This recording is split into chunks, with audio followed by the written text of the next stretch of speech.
Vamos conversar agora com o professor Dr. Tiago Fukuda. Ele é fisioterapeuta, é diretor clínico do Instituto Trata e vai falar conosco sobre lesões no joelho, causas, sintomas e também prevenções e tratamentos. Boa noite, doutor. Seja muito bem-vindo aqui ao nosso Tribuna Independente. Boa noite. Doutor, você sabe que muitas das pessoas que eu conheço, muitas mesmo, não são atletas, são pessoas comuns, vamos dizer assim, têm problemas no joelho. Às vezes uma torção, às vezes sair ou entrar num carro de uma maneira errada, sentar, às vezes uma escada. Por que nós temos tantas lesões ultimamente no joelho, hein, doutor? Muito boa pergunta. A gente sabe que a articulação do joelho, se comparado a outras grandes articulações, como o ombro, como o quadril, ela tem um movimento mais restrito. É como se fosse uma dobradiça, né? O joelho, ele dobra e estica. Então, ele é uma dobradiça.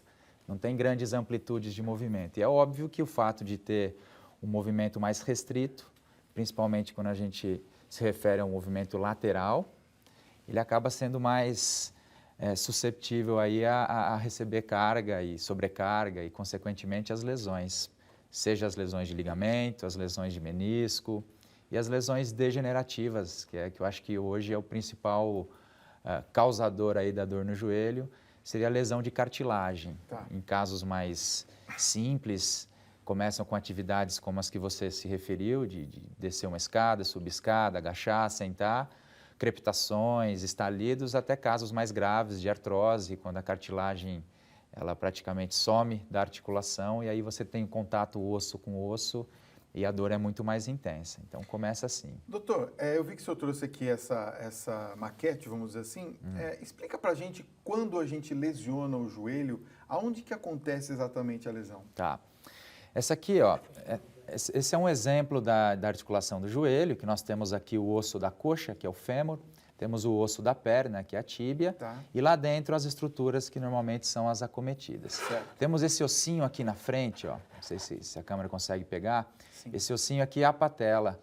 E aqui atrás nós temos muita cartilagem. Tá. E essa cartilagem é aquela que quando realizamos os movimentos de flexão e extensão, dobrar e esticar, ou seja, tudo, né? Tudo que a gente faz no dia a dia, essa cartilagem ela tende a amolecer, que é o que a gente chama de condromalácia, condropatia, muito, muito comum. Diria que 30% das pessoas têm esse tipo de alteração antes dos 40 anos. Tá. Depois dos 40 anos, 100% vai ter um desgaste ou um amolecimento dessa cartilagem aqui.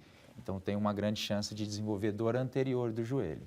Então, aquela dor ao subir, descer escada, para agachar, normalmente é aqui, uma dor nessa articulação atrás da patela. E nós temos outras estruturas, né? Como aqui essas bolachinhas que estão na cor azul. Isso aqui é o menisco. Lá dentro nós temos vários ligamentos e todos eles, dependendo do trauma, dependendo da agressão, podem ser rompidos, podem ser lesionados e aí vai depender muito do nível de lesão dessas estruturas para a gente saber ou para nortear o melhor tratamento, se vai ser cirúrgico, se vai ser conservador, enfim. Eu queria fazer uma pergunta. Quando a gente ajoelha ou a gente se agacha muito rapidamente, às vezes dá um estralo. Por acaso é uma dessas articulações que estrala, doutor?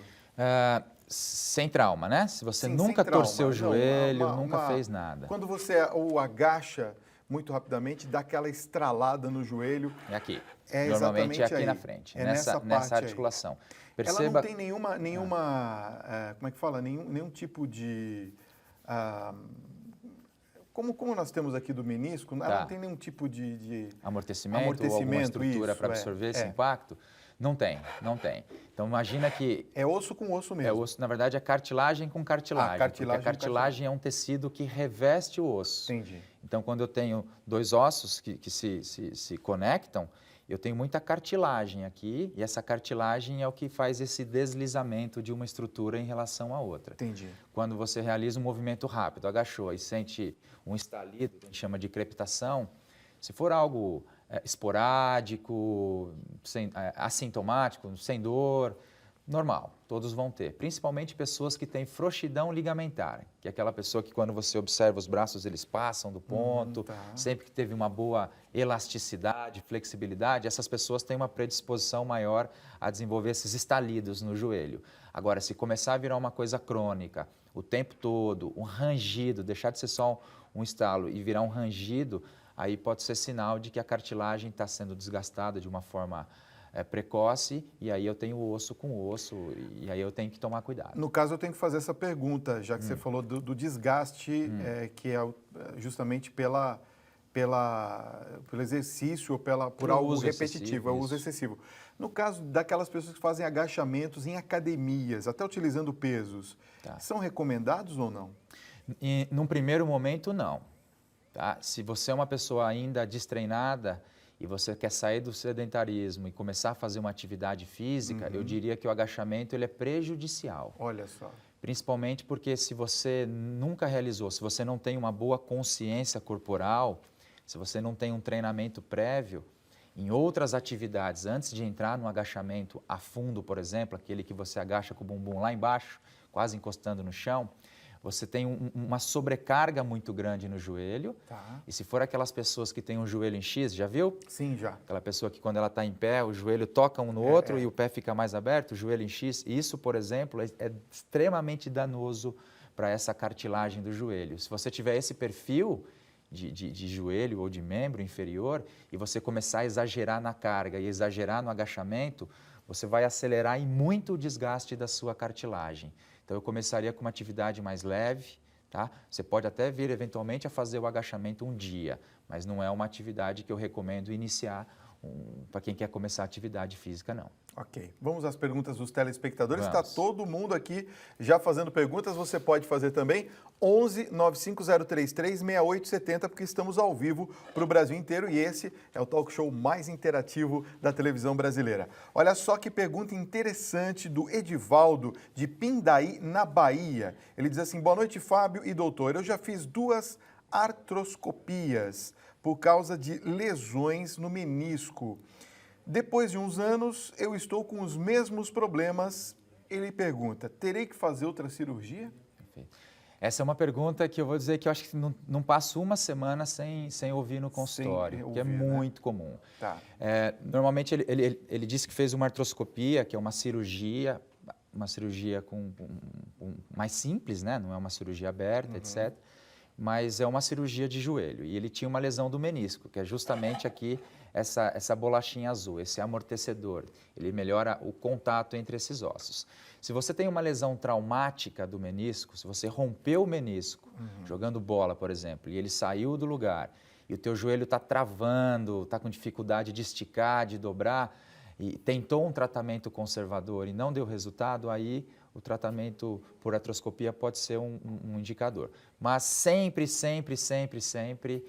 use o plano A. O plano A é o tratamento não cirúrgico. O plano A é um bom trabalho de fisioterapia para fortalecer os músculos ao redor do joelho, os músculos ao redor do quadril, para diminuir a demanda, diminuir a sobrecarga no joelho.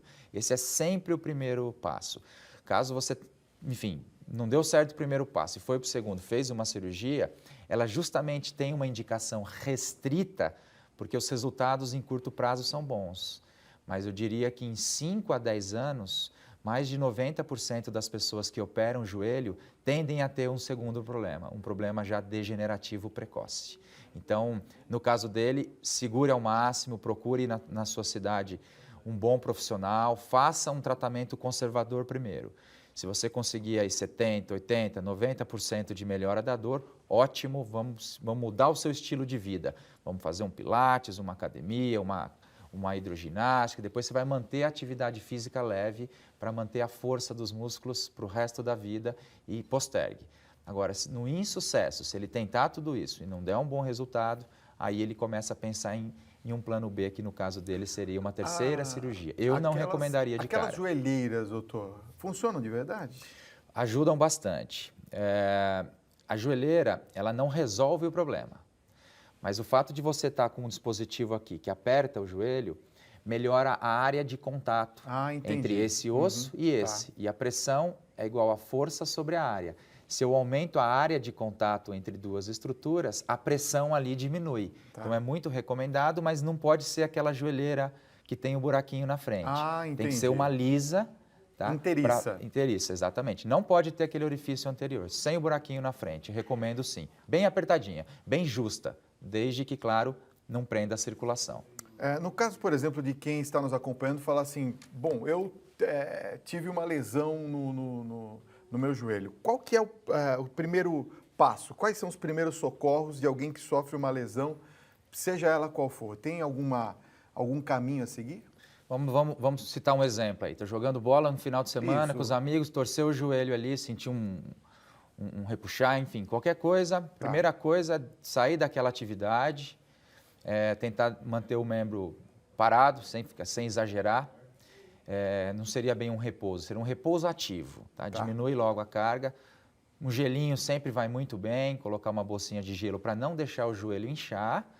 E procurar, se perceber que a dor não está aliviando, está latejando, é uma dor até com o joelho em repouso, aí é a hora de procurar um especialista aí para fazer alguns exames e perceber se existiu uma lesão mais grave ou se é simplesmente um trauma, uma contusão, algo assim. Vamos agora para a pergunta da Samara. Ela fala o seguinte, qual que é o tratamento, doutor, para artrose, mas sem cirurgia? Existe um remédio para recuperar a cartilagem? Essa também é uma pergunta muito boa. A cartilagem, ela é um tecido avascular. Vou explicar o que é isso. É um tecido que não tem sangue. Tá. Se não tem sangue, eu não tenho a chegada de células de defesa para ir lá e regenerar a cartilagem. Então, tudo que se tentou até hoje para regenerar a cartilagem foi em vão, ou seja, não tem resultado em relação a isso. A cartilagem, ela não regenera. O que a gente tem que fazer é um tratamento para que ela não piore, para que a degeneração seja estancada, para que ela não evolua mais. Tá. Mas uma vez gasta, a cartilagem não regenera. Portanto, o objetivo seria diferente em termos de terapia medicamentosa ou até mesmo a fisioterapia. É manter a articulação saudável, ou seja, manter os músculos em dia, manter a articulação lubrificada, como se estivesse colocando um óleo numa junta, para ela viver bem com aquele problema. A Rose também faz uma pergunta, ela que está na casa dos 50. Foi você que escreveu, hein, Rose? Ela está na casa dos 50, diz que sente muitas dores no joelho, doutor, e no pé. Mas isso é só em uma das pernas. Ela diz que isso faz tempo. Ela toma remédios, acaba passando e depois volta. Ela fez um ultrassom e diz que no ultrassom não acusou nada. É algum tipo de lesão? Rose,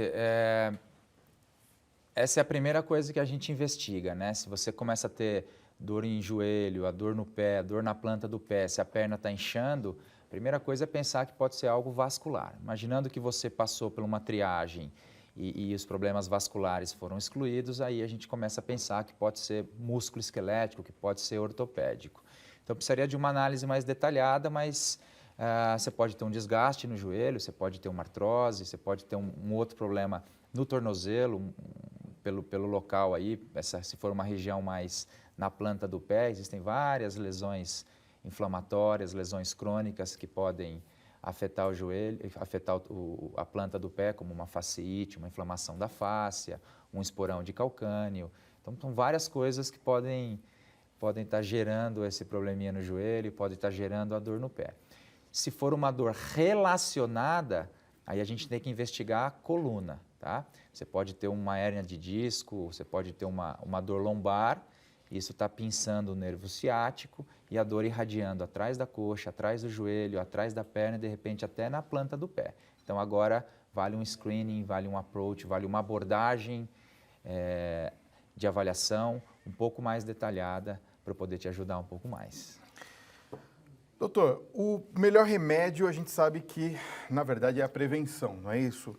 Quais são as dicas ou uma das dicas importantes que você pode dar para o telespectador? Tem muita gente, claro, que já está acima dos 40 como eu, né? E que precisa ter a saúde dos joelhos. Tá.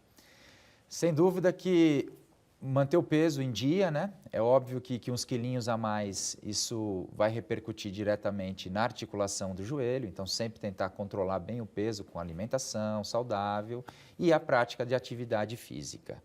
O corpo foi feito para se movimentar, o corpo foi feito para se mexer, né? Então, o sedentarismo hoje são os dois extremos. Muito interessante isso. Saiu um estudo agora recente numa revista americana, onde eles avaliaram 3 classes de pessoas e avaliaram justamente a artrose do joelho. Compararam sedentários, compararam pessoas que fazem corrida, mas em nível amador, que correm por prazer, e pessoas que fazem em nível competitivo, maratonas, etc. Desses 3 públicos, o que tem o menor fator de risco para desenvolver lesão de joelho é o público que faz atividade física moderada, ou seja, por prazer. Em segundo, o sedentário, e terceiro, aquele que faz uma atividade de muita sobrecarga. Então, acho que aí já respondo a tua pergunta. É atividade física desde que seja controlada, moderada. Professor Dr. Thiago Fukuda, Valeu? um grande abraço. Obrigado por ter vindo, viu? Espero poder ter contribuído.